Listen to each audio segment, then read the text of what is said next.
Have you ever loved something so much that you couldn't let it go? Even when holding on was hurting you?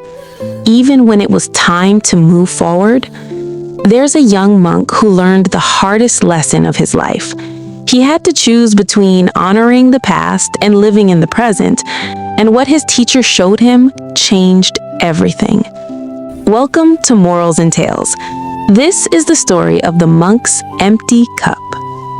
A young monk arrived at a new temple to study with a great Zen master. He carried only two things, a small bag of clothes and a beautiful porcelain cup. This cup was special, very special. His first teacher, the one who had taught him everything, had given it to him years ago, just before he died. The cup was the last thing the young monk had to remember him by, and he couldn't let it go. Every morning, he would carefully unwrap the cup and drink his tea from it. Every evening, he would wash it gently and wrap it again. He never used any other cup, never. During meditation, his mind would wander to memories of his old teacher. During lessons with the new master, he would compare everything to what his first teacher used to say. "My old teacher did it this way," he would think. "My old teacher said it differently." He talked about his previous master constantly. "When I studied before, we would wake at dawn. My first teacher always said, 'At my old temple, we did things like this.'" The other monks noticed. The new master noticed. But no one said anything. Until one day, the Zen master invited the young monk to his room for tea. The young monk felt honored, excited. He carefully unwrapped his precious cup and brought it with him. When he entered the master's room, he placed his special cup on the table. "Master, I brought my own cup," he said with pride. "My first teacher gave it to me before he died. I use it every day to honor his memory." The master nodded slowly. He picked up the teapot and began to pour. The tea flowed into the cup. It filled halfway, then more, then to the top. But the master didn't stop pouring. The tea reached the rim and spilled over. It flowed across the table, dripped onto the floor. Still, the master kept pouring. "Master, stop!" the young monk cried out. "The cup is full. No more can go in." The Zen master finally set down the teapot. He looked at the young monk with gentle, knowing eyes. "You are like this cup," he said quietly. "You are so full of your past, so full of your old teacher, so full of how things used to be." He paused.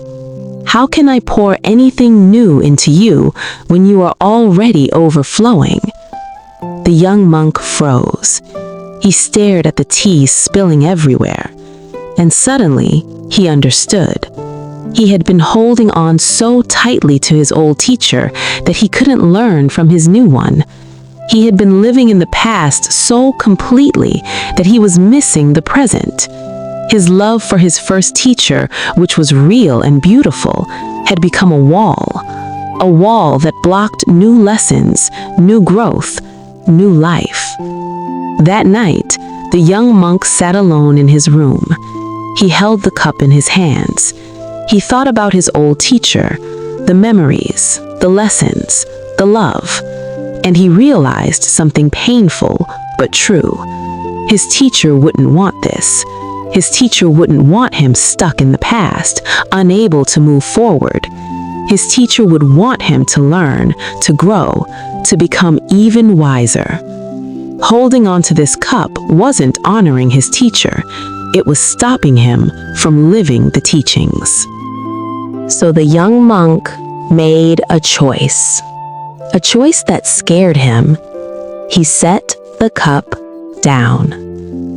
Not because he stopped loving his teacher, not because the memories didn't matter, but because he finally understood. Real love doesn't mean holding on forever. Real gratitude doesn't mean staying stuck. He could honor his teacher by growing, not by clutching a cup. The next morning, the young monk went to the master's room. This time, he came with empty hands. The master smiled. He poured tea into a simple wooden cup and handed it to the monk.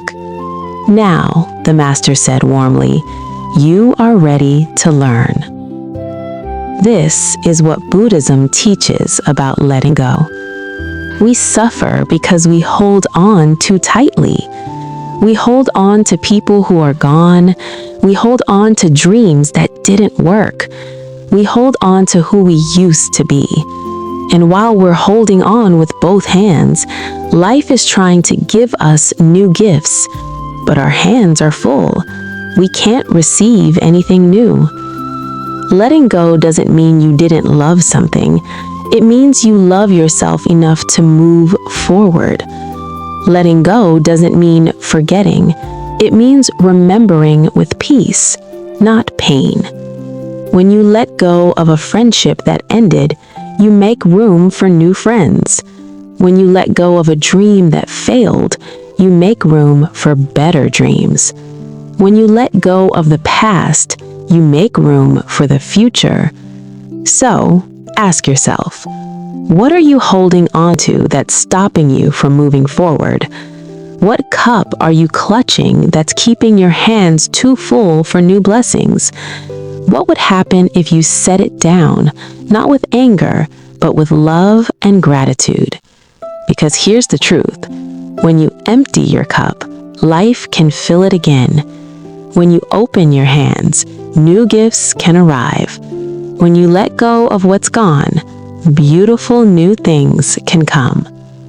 The moral of this tale, letting go isn't losing, it's making space for what's next. If this story touched your heart, share it with someone who needs to hear it. Subscribe to Morals and Tales for more wisdom stories every Monday and Thursday. What are you ready to let go of? Tell us in the comments. Sometimes saying it out loud is the first step. Until the next tale.